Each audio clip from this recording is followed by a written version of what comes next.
Having previously finished our discussion on the various meanings of liberty that cause people to talk past each other, we now discuss why liberty must be tempered by justice. A discussion of liberty versus license is critical to an understanding of justice and politics in general. License is defined as unrestrained by law or general morality, lawless, immoral, going beyond customary or proper bounds or limits, disregarding rules. Mortimer Adler said, using the word license to designate an illegitimate, unlawful, or unjust exercise to do as one pleases, otherwise is to ask anarchic freedom, which is not compatible with living in a society cooperatively with other human beings. Doing something injurious to someone else is license, not liberty, and the reason why political liberty must be governed by justice.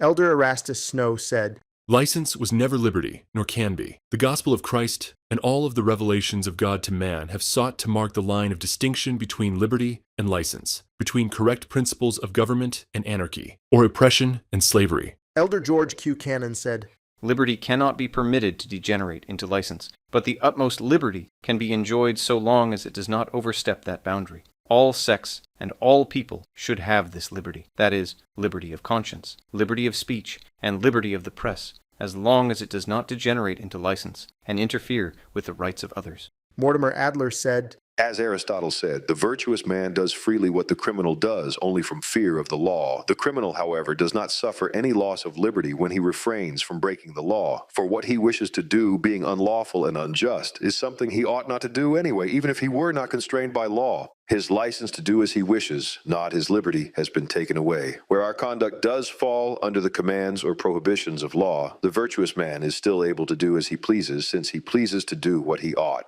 Enforcing just laws through the use of force takes away no one's liberty. It only takes away license. Society as a whole in this state of license is called anarchy. Anarchy is the absence of government and absolute freedom of the individual.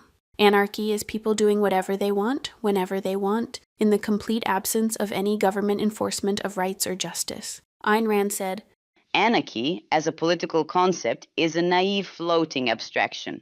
A society without an organized government would be at the mercy of the first criminal who came along and who would precipitate it into chaos of gang warfare. Elder Dallin H. Oaks said, even an oppressive government that limits freedom is preferable to a state of lawlessness and anarchy, in which the only ruling principle is force and every individual citizen has 1,000 oppressors. Libertarianism is more of a spectrum range of beliefs and not as easy to define as anarchy. As eternalism and others use the term, it is strongly on the scale of absolute freedom. Libertarianism is a political philosophy that takes individual liberty to be the primary political value. Following this definition, libertarians make the philosophical error of giving liberty primacy over justice. Consequently, for libertarians, government is seen as a necessary evil that restricts liberty, rather than seeing just government as a value. Mortimer Adler asked the question, in short, should an individual have more liberty than he can exercise justly? Libertarians strongly oppose any government interference into their personal, family, and business decisions. Libertarianism fails to see proper curtailments on individual liberty as required by justice. What if business or family decisions are unjust and trample on the rights of someone else's business or family? How could we change this statement to something we could agree with? We could agree with this statement if it said any unjust government interference instead of any government interference. Mortimer Adler said, where he, the libertarian, is wrong is in failing to see that such curtailments of freedom made in the interests of justice are proper limitations on liberty. His error lies in asking for more liberty than justice allows. Because the freedom one wishes to possess in society may be injurious to someone else, liberty must be regulated by justice. This puts governments rightly in charge of enforcement. The regulation of liberty is through what are called just restraints. Mortimer Adler said, the distinction between liberty and license cannot be dismissed or disregarded. When that distinction is understood and accepted, it follows that the individual who is prevented from doing what he pleases by just restraints suffers no loss of liberty. The laws of the state, when they are just, apply coercive force and constraints to secure us from infringements upon our freedom by other individuals who would use illegitimate or unlawful force to interfere with it. Where just laws do not exist, or where they are not effectively enforced, individuals are subject to all sorts of depredations and invasions that diminish their freedom. When just laws are enforced, they enlarge the liberty of the individual. An effective political system must have the ability to apply force and constraints. Without force, a government is powerless to protect our rights. Ayn Rand said, If one upholds freedom, one must uphold man's individual rights. If one upholds man's individual rights, one must uphold his right to his own life, to his own liberty, to the pursuit of his own happiness, which means one must uphold a political system which guarantees and protects these rights.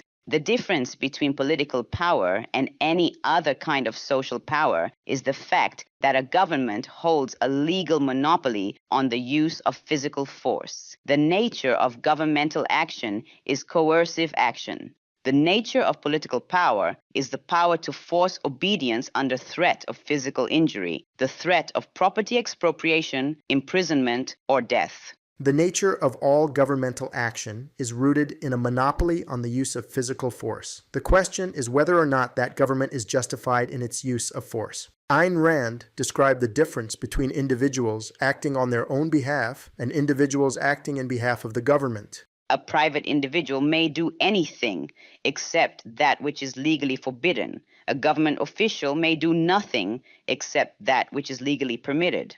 Why study the Constitution? Should we just trust the experts, our government officials, Congress, the Supreme Court, or the President to watch over things for us? Doctrine and Covenants 98:5-7 says, And that law of the land which is constitutional, supporting that principle of freedom in maintaining rights and privileges, belongs to all mankind and is justifiable before me.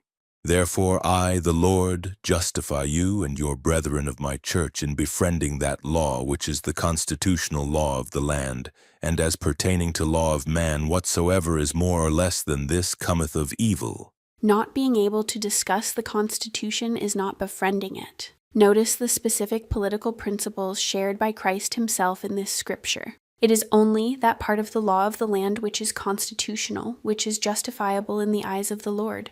The constitutional parts of the law are only those parts which support the principle of individual natural rights. The Constitution is not just an American document, but is a freedom document containing principles belonging to all mankind.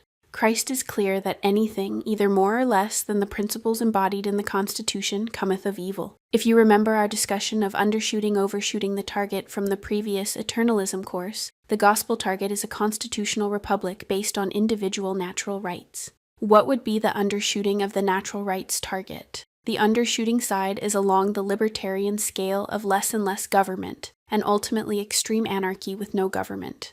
This is not living up to the constitutional principles. What would be overshooting of the natural rights target? Overshooting is on the too much government side of the scale. This follows the egalitarian program of more and more government, and ultimately to extreme totalitarianism where government is involved in every aspect of our life. This is going beyond and overriding constitutional principles. With either overshooting or undershooting, any extra constitutional laws or willful refusal to uphold the existing constitutional laws of the land cometh of evil. Communist nations also have constitutions, but they are not based on individual natural rights. Befriending the Constitution means befriending its natural rights perspective of justice. As this scripture mentions, the natural rights definition of justice is applicable to all mankind, not just the United States. Discussing the different meanings of freedom and how they relate to constitutional principles is not just an interesting exercise in identification. None of the political concepts we have been discussing, including liberty, is an end in itself. All of these political concepts are a means to happiness, both my happiness and your happiness. Imagine our path to happiness as a compass pointing true. Happiness is the potential end goal commonly stated as the pursuit of happiness. Reality is always the starting point on our happiness journey. Reality sets the terms and puts us on our path in the pursuit of happiness. We abide by the requirements of reality, which includes maintaining our life and liberty in pursuit of happiness, and we can abound in progression. The three different types of freedom are all interrelated and directly relate to our happiness. When learning new things, we tend to chop concepts up into smaller categories to help us more easily digest what we are learning. However, we always need to remember that all the philosophical branches operate together holistically. We can't have only one of these freedoms and expect to be happy. We need all three in our pursuit of happiness. The three different types of freedom help us get from reality, the ultimate starting point, to happiness, the ultimate end. Moral freedom describes the right habits, or personal morality, to guide individual choices. These right habits are implemented via correct use of personal agency. Circumstantial freedom describes the right habitats to secure individual rights. These right habitats are implemented in politics via just governmental authority. Natural freedom is simply the metaphysical free will that each human is born with as part of their human nature. Free will simply means options. If I chose A, I could have chosen B or C. Aristotle described two things required for happiness: virtue and good fortune. Virtue and good circumstances are two life-flourishing conditions. Those living in America with political freedom can claim good fortune. Those living in authoritarian states with little political freedom do not have good fortune. Either way, when dealing with others, much of the circumstances are beyond our control, which is why we call political freedom circumstantial. What happens when you take away any one of these freedoms? Consider if we take away moral freedom and the personal virtue of individuals. This moves the compass towards the scale of license, which is less than constitutional rights. We are then left to the mercy of luck. The thief, the corrupt businessman, and the corrupt politician wish to not get caught. Thieves, corrupt businessmen, and corrupt politicians, who have the good fortune of not getting caught, don't have moral freedom and cannot achieve true lasting happiness as they are constantly worrying that they will get exposed. The addict wishes for a cheap, continuous supply of their addiction. Addicts who have the good fortune of continued access to their addiction don't have moral freedom and cannot achieve true lasting happiness as they are enslaved by vice. Spinoza described this when he said, "Human infirmity in moderating and checking the emotions I name bondage, for when a man is a prey to his emotions, he's not his own master, but lies at the mercy of fortune, so much so that he is often compelled, while seeing that which is better for him, to follow that which is worse." Without personal virtue, a person is in moral bondage. They are, as Spinoza correctly points out, at the mercy of fortune. Happiness that depends upon luck or avoiding natural consequences cannot be real happiness. Happiness that has a hidden hook embedded in it is temporary and not real happiness. A political system based on freedom and natural rights is meant only for a moral, virtuous people. John Adams described this when he said, "Our Constitution was made only for a moral and religious people. It is wholly inadequate to the government of any other." In a society of thieves, it becomes impossible to maintain a natural rights constitution. We would not be able to hire enough police to keep the society from descending into anarchy. The authoritarian, law of Moses type of government is a much more suitable form of government for a society of thieves.